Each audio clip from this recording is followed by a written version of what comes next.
जर समजा आता पावसाळा सुरू आहे आणि पावसाळ्याची दिनचर्या जर काय असायला पाहिजे असं जर म्हटलं तर आपण ती कशी असायला पाहिजे? जसं वात वाढलेला असेल तेव्हा वांग, गवार, पावटा, इडली, डोसा, फर्मेंटेड फूड किंवा ब्रेड आहे किंवा आपण म्हणतो ढोकळा, बेसन, ह्या पदार्थांचं पूर्ण म्हणजे ते अवॉइडच करायचे असतात. त्यातलं काहीच खायचं नाही.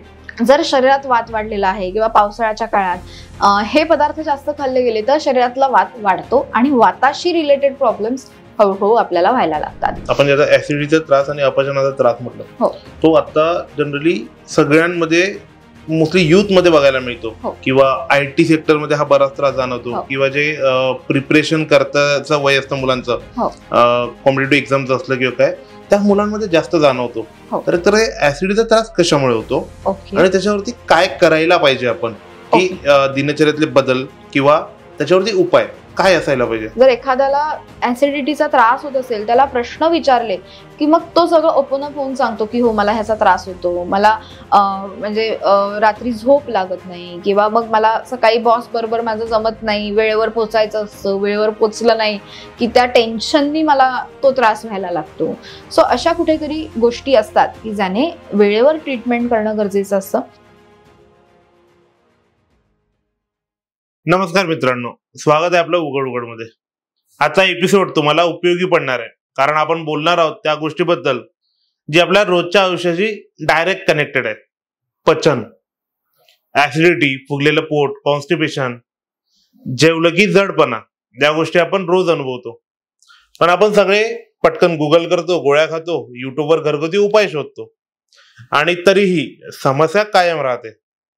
आज या सगळ्या प्रश्नांची उत्तरं आपल्याला दिली आहेत तन्वी हर्बलच्या डॉक्टर रुचा मेहेंद्रे पै यांनी.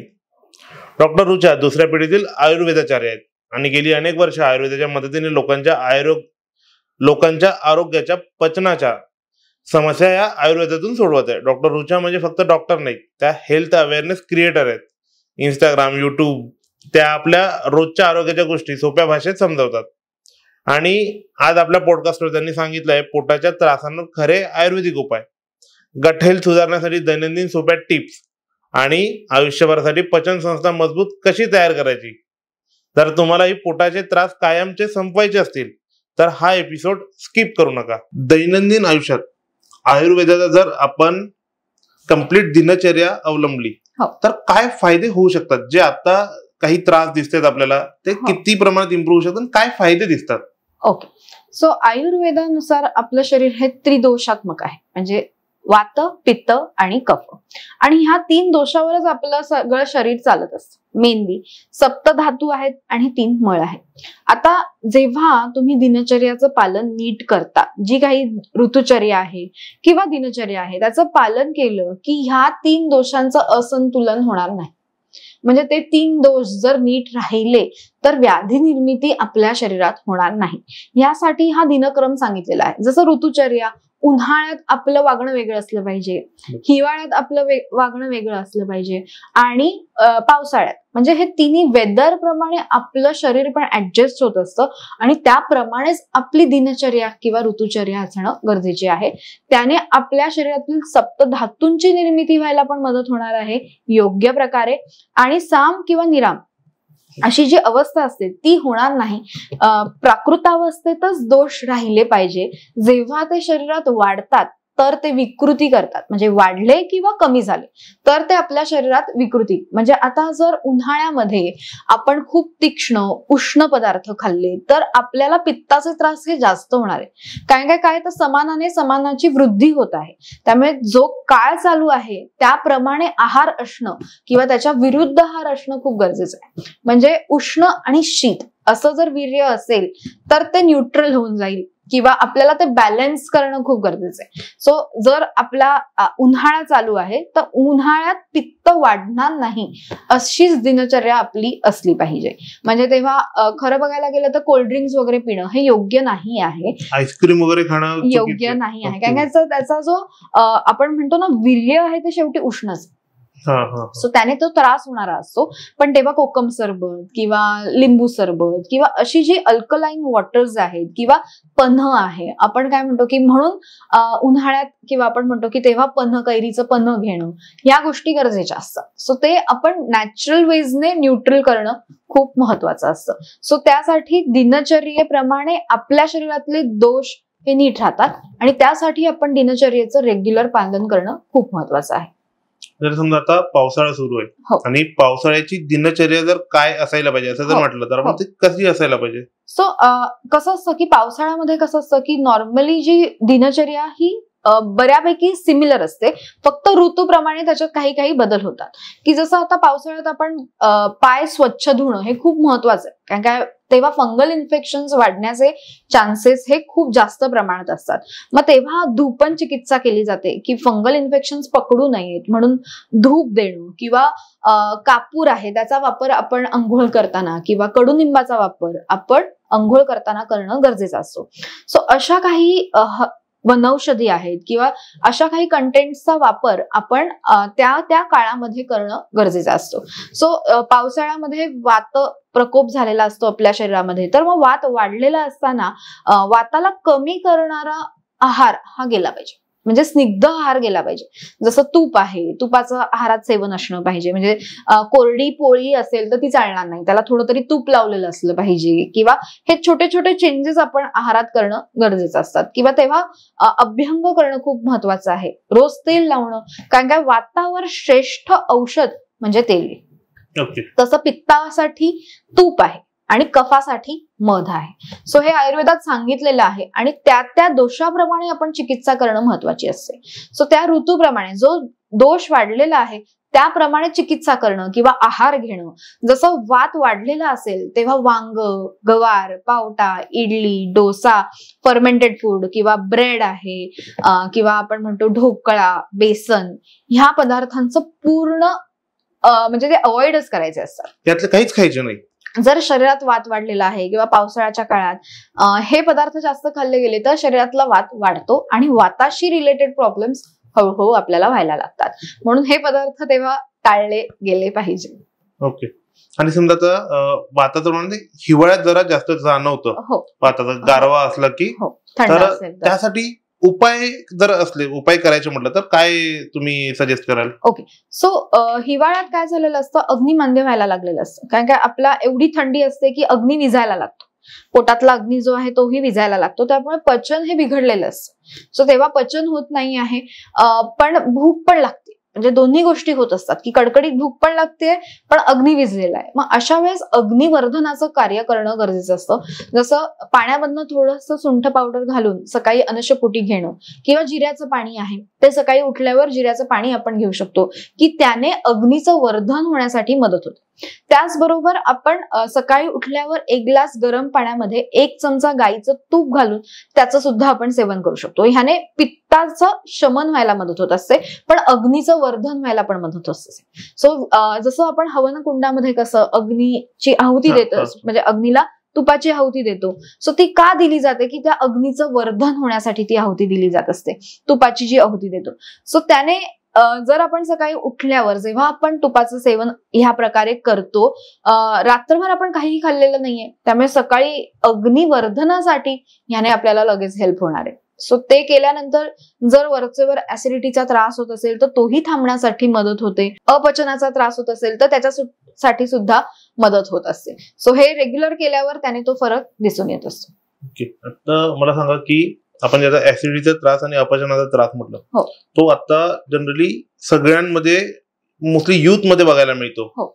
एक त्यांचा डेली रुटीन म्हणा किंवा IT सेक्टर मध्ये हा बराच त्रास जाणवतो किंवा जे प्रिपरेशन करताचं वय असतं मुलांचं, कॉम्पिटेटिव्ह एक्झामचं असलं किंवा काय, त्या मुलांमध्ये जास्त जाणवतो.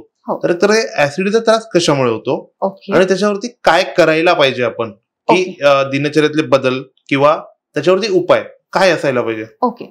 सो आपण ऍसिडिटी जेव्हा बघतो तेव्हा त्यांना सिम्पटम्स पहिले काय दिसून येतात की डोकं दुखायला लागतं, मळमळ व्हायला लागते किंवा डोकं दुखतं, उलटी झाली की बरं वाटायला लागतं, असे सिम्पटम्स सगळे त्यांना दिसायला लागतात आणि हे वरचेवर दिसायला लागतात.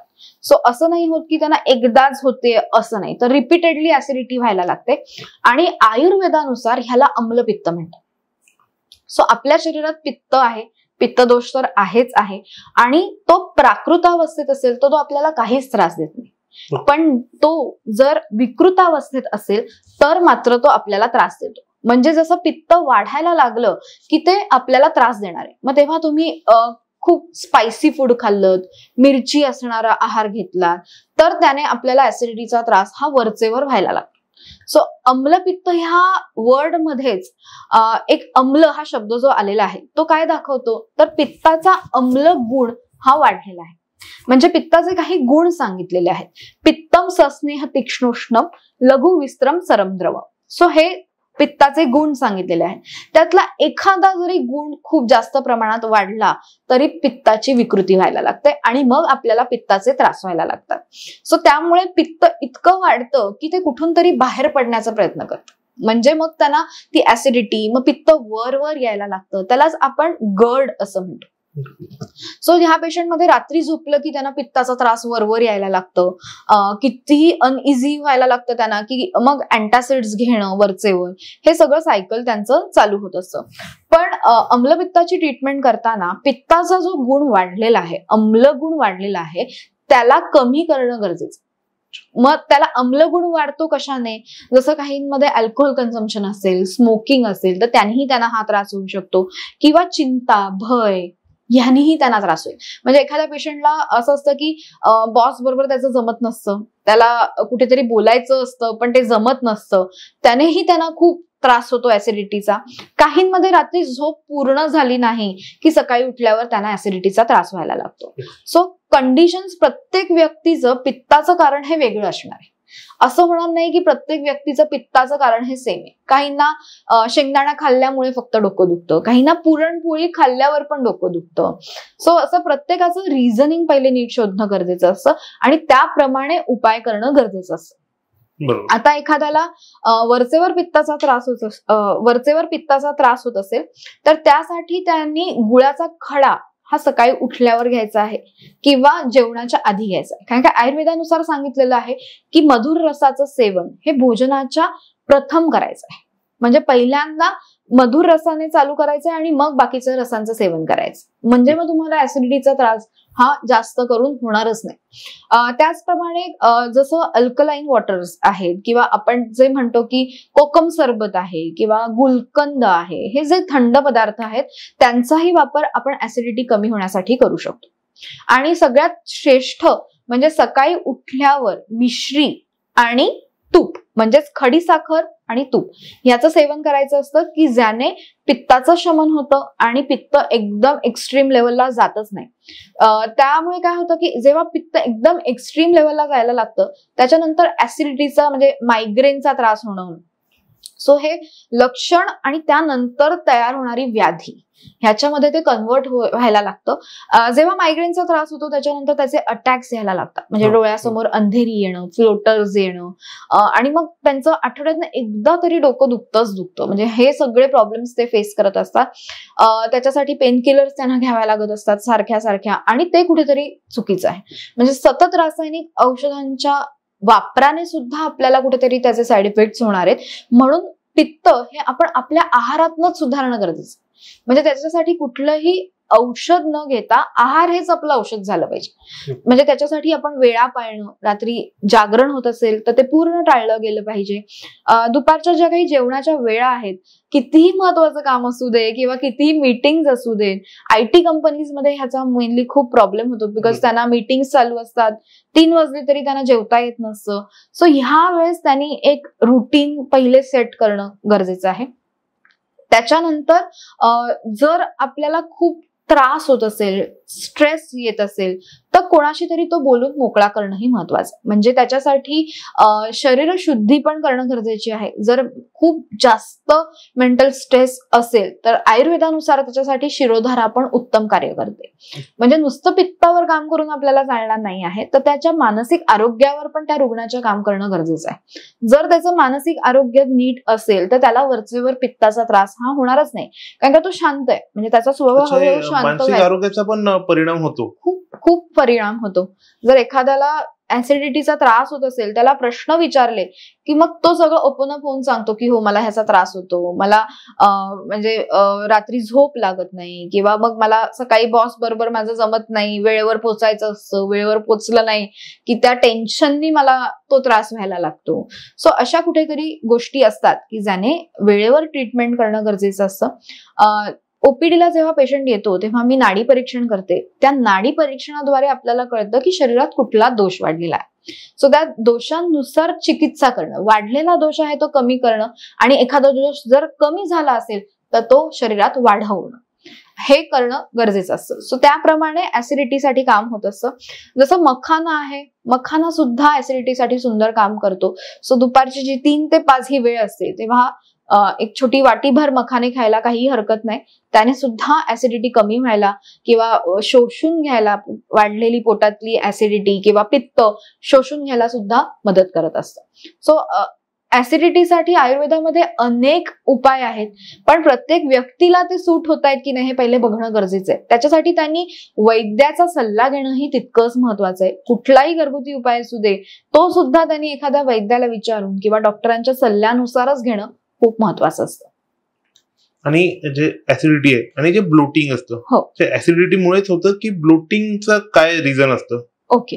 सो ब्लोटिंग हे नॉर्मली आयुर्वेदानुसार ह्याला आधमान म्हणतात. सो आधमान हे अपचनामुळे होणारं असतं. म्हणजे एखादा व्यक्ती आहे त्याने अन्नाचं सेवन केल्यावर शरीरात 4 प्रकारे वात जातो.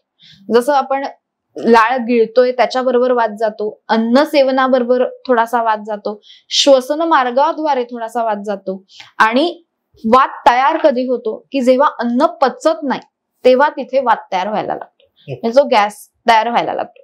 सो अशा 4 प्रकारे जेव्हा वात शरीरात खूप जास्त प्रमाणात वाढायला लागतो आणि तो बाहेर पडू शकत नाही, जर अवरोध असेल, पोट साफ होत नाहीये वरचेवर, कॉन्स्टिपेशनचा त्रास आहे, तर हा वात शरीरात साठून राहतो आणि तो बलून फुगल्याप्रमाणे पोट फुगायला लागतं. म्हणजे अगदी थोडासा आहाराचं सेवन केलेलं जरी असेल तरी सुद्धा त्यांना पोट फुगतं. म्हणजे पेशंट म्हणतात की मॅडम आम्ही खरंच खूप लिमिटेड जेवतोय, पण तरी आम्हाला जेवल्यानंतर पोट मात्र आमचं फुगतंय. सो ह्याच्यासाठी ह्याला आधमान म्हणतात. यासाठी पहिले पचन सुधारणं, अजीर्ण असेल किंवा हे सुधारणं, ह्याच्यावर ट्रीटमेंट करणं पहिले गरज असतं. आमपाचन करणं खूप गरजेचं असतं. एकदा आमपाचन झालं की मग वरचेवर हा गॅस तयार होणं, वाताचा त्रास होणं हा होतच नाही. सो ह्याला आयुर्वेदानुसार आपण ही ट्रीटमेंट करताना, ह्याच्यावर उपाय करताना साधे घरगुती उपाय म्हणजे काय आहे की झोपताना रात्री पोटाला हिंगाचा लेप लावावा, ओके, त्याने ही वात कमी होतो. दुसरं म्हणजे आल्याचा छोटासा तुकडा घ्यायचा, तो पाण्यामध्ये उकळायचा आणि जेवण झाल्यावर थोडंसं त्या पाण्याचं सेवन करायचं. कधी पण, म्हणजे उन्हाळ्यात केलं तरी चालतंय? उन्हाळ्यात थोडं आलं उष्ण पडू शकतं, सो तेव्हा न करता आपण हिवाळा आहे किंवा पावसाळा आहे, गार वातावरणात करणं गरजेचं आहे. तेव्हा हे केल्याने त्यांना काहीही त्रास होणार नाही. तेव्हा हे रेग्युलर बेसिसवर पण ते करू शकतात. पण आल्याचा तुकडा घेताना अगदी थोडासा घ्यायचा, म्हणजे अगदी खूप मोठा न घेता थोडासा घेतला तरी चालतो. पण काही लोक काय करतात, तोच आल्याचा तुकडा चहात घालतात आणि ते अजून ऍसिडिक होतं. म्हणजे त्याचं म्हणून त्यानेही ऍसिडिटी होऊ शकते. त्यामुळे सकाळचा जो चहा आहे तो पूर्ण वर्ज्य करायचा आहे. जर ऍसिडिटीचा त्रास होत असेल तर सकाळी उठल्यावर चहा प्यायचा नाही. त्याच्याऐवजी काळ्या मनुका किंवा अंजीर हे सकाळी उठल्यावर अनशपुटी खायचं असतं. रात्री भिजत घालायचं आणि मग सकाळी उठल्यावर त्याचं सेवन करायचं. ओके. आपण मगाशी बोलतो मी अल्कलाईन वॉटर सांगितलं. हो.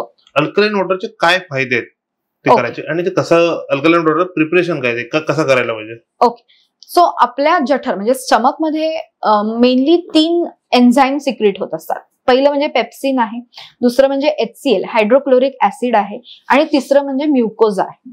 सो पहिले जेव्हा पोटात अन्न जातं तेव्हा त्याचं जे पचन जे आहे ते मुखापासूनच चालू होतं. म्हणजे पहिले स्टार्च, अन्नातला जो काही स्टार्च आहे त्याचं जे डायजेशन आहे ते सलायव्यामुळे होते आणि तो आहार पुढे येतो. जेव्हा तो पोटात येतो तेव्हा त्यातलं जे प्रोटीन आहे त्याचं डायजेशन जे आहे ते पेप्सिनमुळे होत असतं.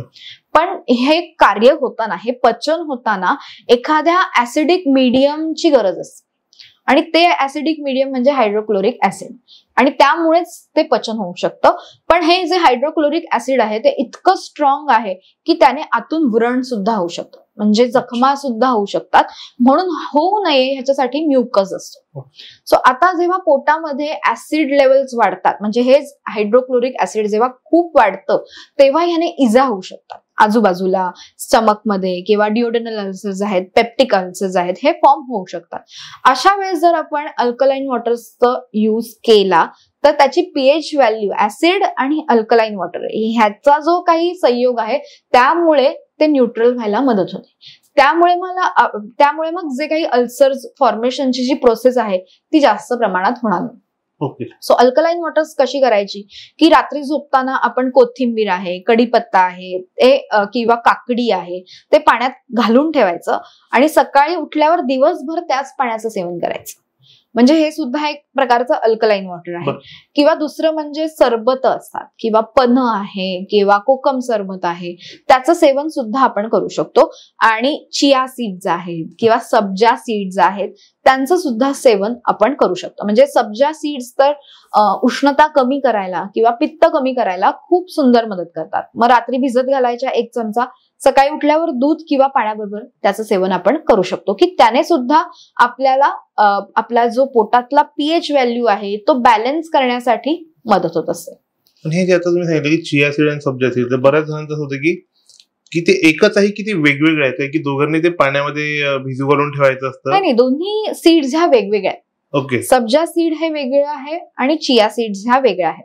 सब्जा सीड्स भिजत घातला की लगेच फुलतात, पण चिया सीड्स ह्या भिजत घातल्यावर लगेच फुलत नाहीत, त्यांना 7-8 तास लागतात फुलण्यासाठी सुद्धा. सो आणि चिया सीड्स ह्या उष्ण आहेत, तर सब्जा सीड्स ह्या शीत आहेत. म्हणजे त्याने आपल्या शरीरामध्ये शीतता निर्माण व्हायला उपयोग होत असतो. तर चिया सीड्स ह्या थोड्याफार प्रमाणात त्याचं जे वीर्य आहे ते उष्ण सांगितलेलं आहे. आणि फायबर कंटेंट्स पण दोन्ही मधले वेगळे आहेत. चिया सीड्स मध्ये सगळ्यात जास्त फायबर कंटेंट्स आहेत, तेवढे सब्जा सीड्स मध्ये फायबर कंटेंटचं प्रमाण कमी असतं. ओके. पण असं काय आहे की या सोल्युशन साठी तुम्ही चिया सीड वापरा आणि या सोल्युशन साठी सब्जा वापरा? ओके. जर एखाद्याचं पोट साफ होत नाही तर त्यांनी चिया सीड्सचा वापर करणं महत्वाचं आहे, कारण त्याच्यात फायबर कंटेंट जास्त आहे. सो पोट साफ होण्यासाठी त्यांना मदत होणार आहे. आणि ज्यांच्यामध्ये उष्णता जास्त आहे किंवा ज्यांना डोकं दुखणं, मळमळ ह्याचा त्रास होत आहे त्यांनी सब्जा सीड्सचा वापर करणं महत्वाचं आहे, कारण त्याने मग त्यांना शरीरामध्ये थंडावा मिळणार आहे. उष्णता होत असेल किंवा अल्सर्स किंवा गळू येत असतील तर त्यासाठी सुद्धा सब्जा सीड्स रेग्युलर आहारात असणं खूप महत्वाचं आहे. ओके. म्हणजे ज्यांना अल्सरचा त्रास असेल त्यांनी अल्कलाईन वॉटर आणि आपले सब्जा सीड्स घेणं गरजेचं आहे. आणि ज्यांना कॉन्स्टिपेशनचा त्रास आहे तर त्यांना फायबर्सची जास्त गरज असते, सो त्यांच्यासाठी नॉर्मली चिया सीड्सचं सेवन करणं उपयुक्त ठरतं. पण हा कॉन्स्टिपेशनचा जो त्रास होतो तो त्रास निर्माण कसा होतो शरीरात? का कॉन्स्टिपेशनचा त्रास होतो आणि असं काही कुठल्या एज ग्रुप नाही बघत, म्हणजे वयस्कर लोकांमध्ये तो दिसतो, पण बऱ्याचदा असं होतं की यंग लोकांमध्ये पण तो बऱ्यापैकी दिसतोय आता. तर तो कशामुळे होतो आणि त्याच्यावरती जर उपाय करायचा म्हटलं तर काय डेली रुटीन काय असायला पाहिजे, की त्याच्यावरती काय करायला पाहिजे आयुर्वेदाच्या नुसार? ओके. सो कॉन्स्टिपेशन हा ऑलवेज क्रॉनिक डिसीज, म्हणजे त्याची सुरुवात कधीच एका दिवसात होत नाही. एक दिवस होऊन मग बरं झालं असं होत नाही, ते वरचेवर व्हायला लागतं. म्हणजे पेशंट्स मध्ये असं दिसायला लागतं 2-3 दिवस पोट साफ होतोय, मग परत ब्रेक पडतोय, मग परत साफ होतोय, असं जेव्हा रेग्युलर दिसायला लागतं तेव्हा म्हणजे कॉन्स्टिपेशनचा त्रास हा व्हायला चालू झालेला आहे. अगदी लहान मुलांपासून ते वयोवृद्ध व्यक्ती प्रत्येकाला होतोय. असं काही नाही की फक्त वयोवृद्ध व्यक्तींमध्येच तो दिसून येतोय, तर असं नाही आहे. अगदी लहान लहान मुलांमध्ये पण त्याचं प्रमाण हे सगळ्यात जास्त आहे.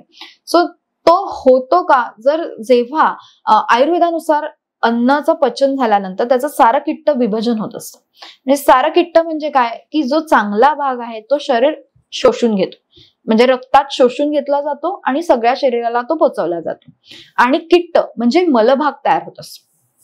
तो मलभाग इंटेस्टाईन मधून जाताना त्याच्यामधनं पाणी शोषून घेतलं जात असतं, कारण काय तो द्रवावस्थेत आलेला असतो. म्हणजे इंटेस्टाईन पर्यंत पोचताना आहार भाग जो आलेला आहे तो द्रवावस्थेत आलेला आहे, म्हणून हळूहळू त्यातलं पाणी जे आहे ते सगळं शोषलं जात असतं.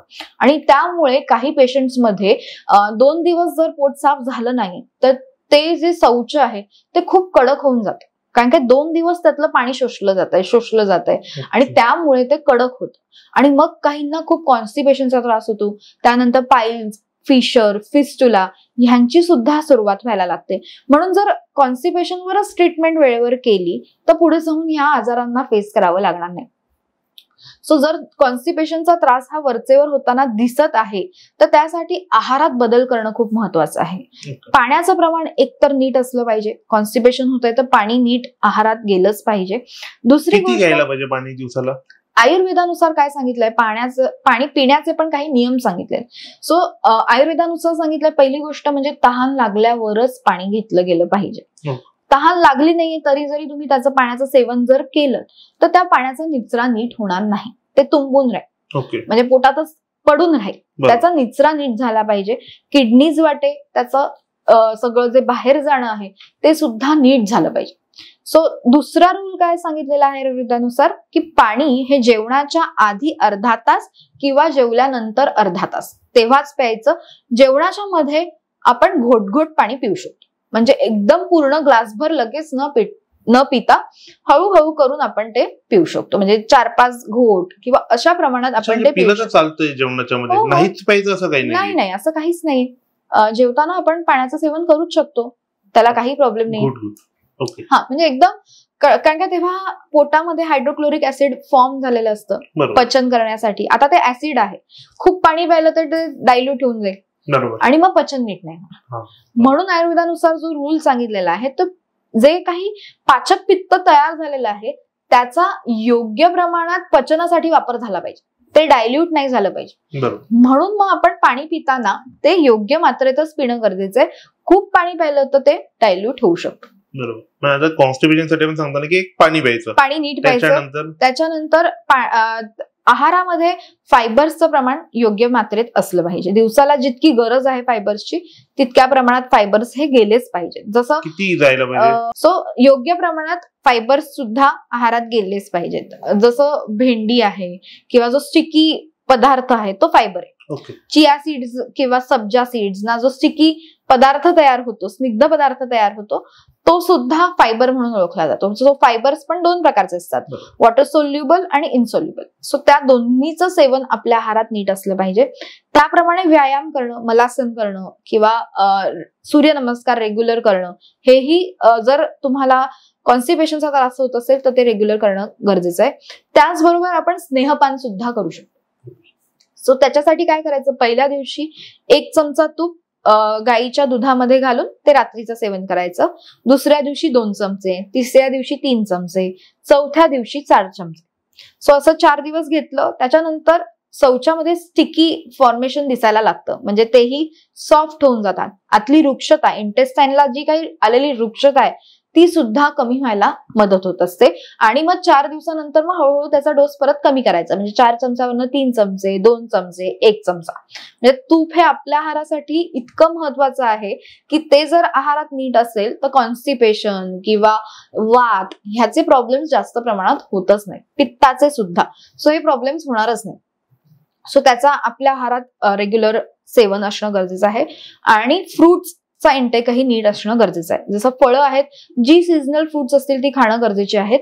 त्याचबरोबर काळ्या मनुका आणि अंजीर ह्याचंही सेवन सकाळी उठल्यावर अनुषपोटी घेणं गरजेचं आहे की ज्याने पोट साफ व्हायला मदत होते. म्हणजे या रेमेडीसाठी पेशंटने येऊन मला सांगितलेलं आहे ओपीडीला की मॅडम आम्ही तुमचं रील बघितलेलं, त्याच्यानंतर आम्ही हे चालू केलं, पण त्यानंतर आम्हाला 10 ते 15 दिवसात आमचं पोट अगदी रेग्युलर नीट साफ व्हायला लागलं.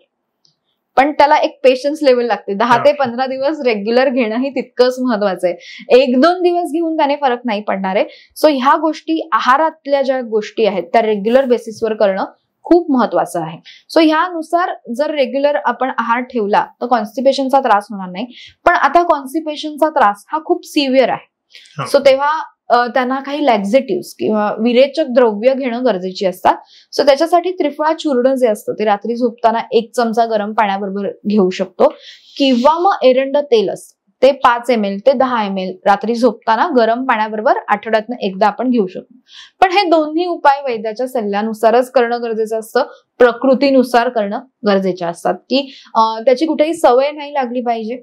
फक्त आपण कसं म्हणतो की पोट साफ होण्यासाठी त्याचबरोबर ते रसायन, म्हणजे त्रिफळा हे रसायन चूर्ण सुद्धा आहे, सो त्याचा वापर आपण चांगल्या प्रकारे करू शकतो. सो ते रेग्युलर आहारात असणं गरजेचं आहे. जर पोट साफ होत नसेल, खूप कडक होत असेल शौचाला, तर तेव्हा खूप जोर लावून शौच करणं किंवा हे अवॉइड करणं गरजेचं आहे. मग त्याऐवजी लॅक्झेटिव्ह घेऊन पोट साफ झालेलं ओके आहे, पण खूप जोर लावून नाही तर त्याच्या तिथे भेगा पडायला लागतात त्या जागेवर. त्यानंतर फिशर फॉर्म होतात किंवा सेंटिनल टॅग्स फॉर्म होतात.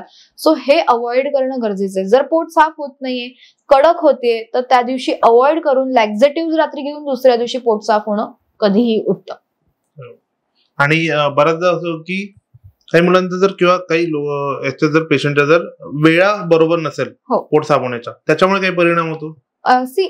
खूप जास्त सकाळी उठल्यावर वेग आला पाहिजे, नैसर्गिकरित्या वेग आला पाहिजे, पण तो जर येत नसेल तर आता काहींच्या नाईट शिफ्टच असतात, त्याला आपण काहीच करू शकत नाही. म्हणजे त्यांचं जे बायोलॉजिकल क्लॉक आहे ते पूर्ण बिघडलेलं असतं. सो कामाप्रमाणे ते ऍडजस्ट होत जाणार आहे, त्याला काही आपण खूप थांबवू नाही शकत. पण ही जर रोजच्या रोज पोट साफ होतोय ना, ते तरी होत असेल तरी खूप आहे. म्हणजे अगदीच त्याला आपण सकाळीच व्हायला पाहिजे तर ते खरं व्हायला पाहिजे, पण होत नाहीये, ठीक आहे, पण त्याचा पण स्ट्रेस नाही घेतला पाहिजे. नाहीतर त्यानेही ते वाढणार आहे किंवा त्याच्यावर अजून आपल्याला ट्रीटमेंट करणं गरजेचं वाटत असतं. ओके. आता म्हणजे तुपाबद्दल बोलत होतो.